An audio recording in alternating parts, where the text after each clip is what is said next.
What's going on, guys? Chris here. Welcome back to the channel, and today we have a long-awaited video, the review of the holy grail camera, the Canon R5.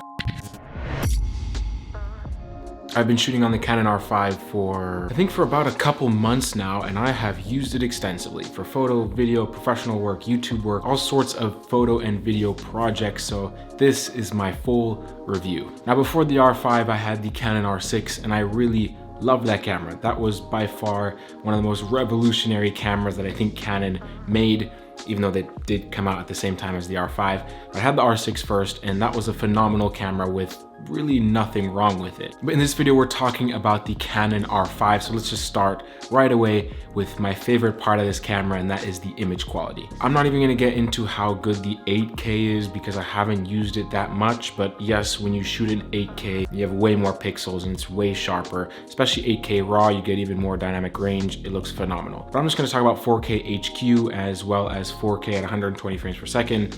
Right now I'm shooting at 4K HQ, so this kind of gives you a sense of what it looks like, but it is extremely sharp and a beautiful image. Both the HQ, even the non-HQ, when you go to 120 frames per second, it is beautiful. I haven't had a client or personal complaint about how sharp or how pretty the image actually is, so right off the bat, if you're worried about that, if image quality is important for you, then you can't go wrong with the Canon R5. There's really nothing it can't capture well. You're really limited at that point by the lens choices. Next thing I'm going to talk about, and that is dynamic range. I'm shooting in C-Log 3 right now, and ever since they introduced C-Log 3, we got a little bit more dynamic range from already having C-Log. Now, I've said this before with Canon cameras, if you use the standard picture profile, it looks pretty horrendous. Skies are blown out and you don't really get much detail. C-Log definitely was an upgrade, and C-Log 3 was even better than that. I don't think Canon can compete really with Sony or even Panasonic in terms of dynamic range, but the C-Log 3 in this camera has more than enough dynamic range for me, and I think it looks really beautiful and rich. So if you're worried about dynamic range for photo and video, this camera captures a lot of latitude. For photos, I'm able to bring back a lot of information from the shadows and highlights, and for video, as long as I don't overexpose the highlights too much, I'm able to get a beautiful image with a lot of dynamic range. Next thing, colors. The color science in the Canon R5 I think is perfect. Now, I know color science is subjective and you can also change the color science in post-production, but going from the Canon R6 to the Canon R5, I definitely noticed the colors on the R5 are much more realistic. The Canon R6's colors were a little bit closer to Sony's colors and even Sony's older colors. For some reason, it had a little bit of a green yellowish tint, which I hated, but in the R5, they brought it back towards the magenta and it looks beautiful. Skin tones, I don't know if you can tell, but it's just super pretty and beautiful with all skin types. For me, I have kind of a mixed skin tone, but also lighter skins, darker skin tones, all of it just looks really good. So for color science, I think there's nothing wrong with this camera. And I'm talking about skin tones because skin is really how we judge the quality of the camera's ability to capture color, because skin is the most important thing we capture pretty much, and you want someone who looks healthy. So having a nice, warm, rich skin tone that looks realistic is awesome. And this carries over into the standard picture profile. The standard picture profile has fantastic colors. This is another reason why I recommend Canon cameras to beginners, because straight out of the box, the colors look fantastic. With Sony cameras, especially with the cheaper ones, you find yourself having to tweak the colors when shooting skin tones because it has a little bit of a yellowish greenish tint.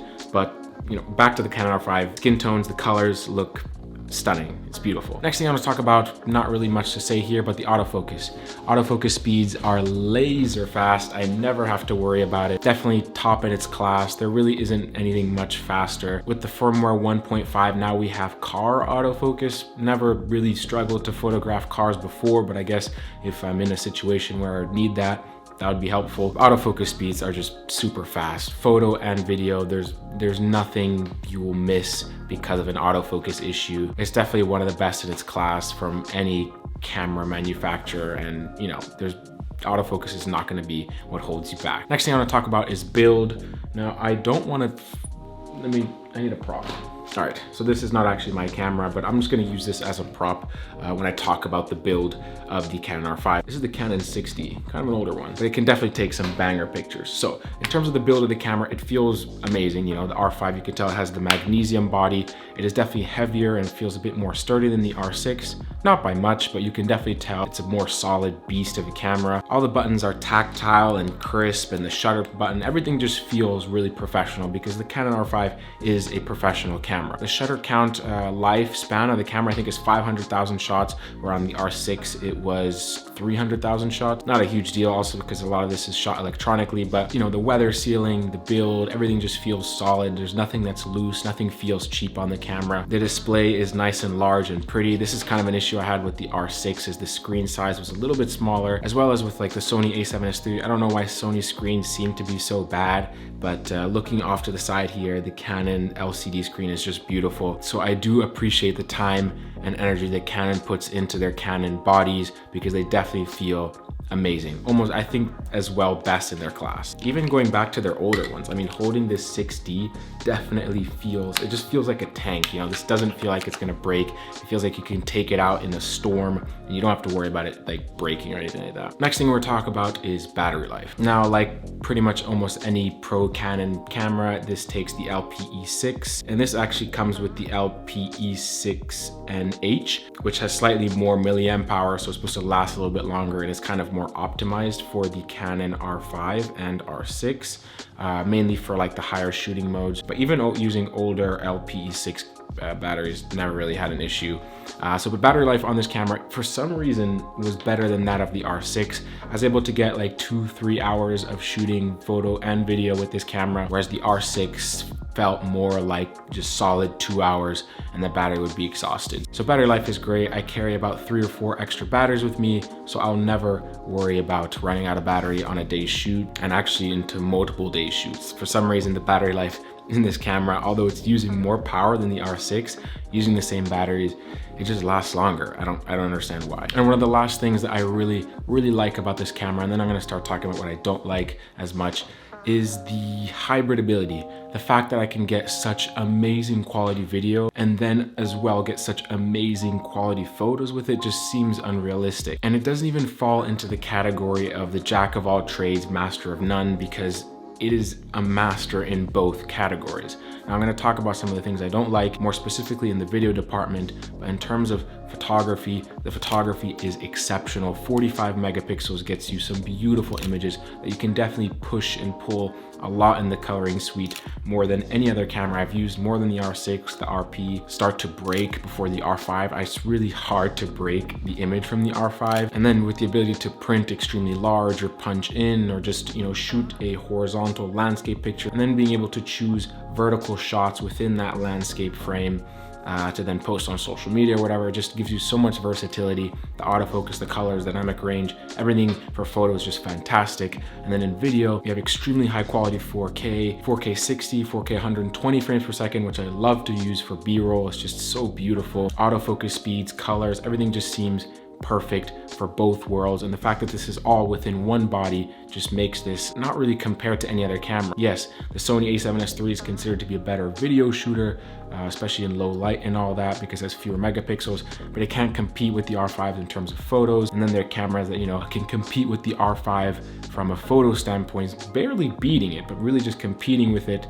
But their video features are definitely lacking compared to the R5. And that's this camera's main selling point. It does everything. Now, obviously no camera is perfect, so let's talk about it. The first thing I don't like, and it was the first thing I noticed, surprisingly, it's the RF system. I don't like their lens choices. I don't like where RF is right now. I know it's their new mount for the mirrorless system. It's definitely something they should have done. I agree, they needed a mount that better fit the mirrorless system with more updated optics and all that. But I feel like their choices are low and their prices are a bit too high. I've talked about this in a previous video, a Dear Canon video, but I definitely think they should lower their prices of the RF lenses to get people into the RF line, because as of right now, you know, Sony is really simple. You just get their E-mount lenses that just fit directly onto their Sony cameras, and it's just a nice clean system. Canon, they have the EF lenses that, yes, do adapt to the RF mount, which is what I'm doing right now. I have a Sigma 24mm f1.4 with the EF mount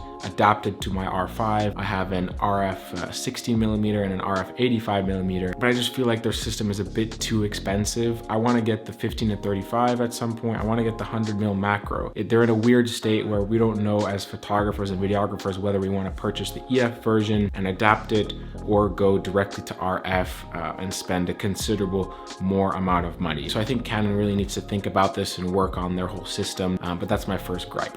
Second of all, the IBIS Wobble. This has been known since the camera came out.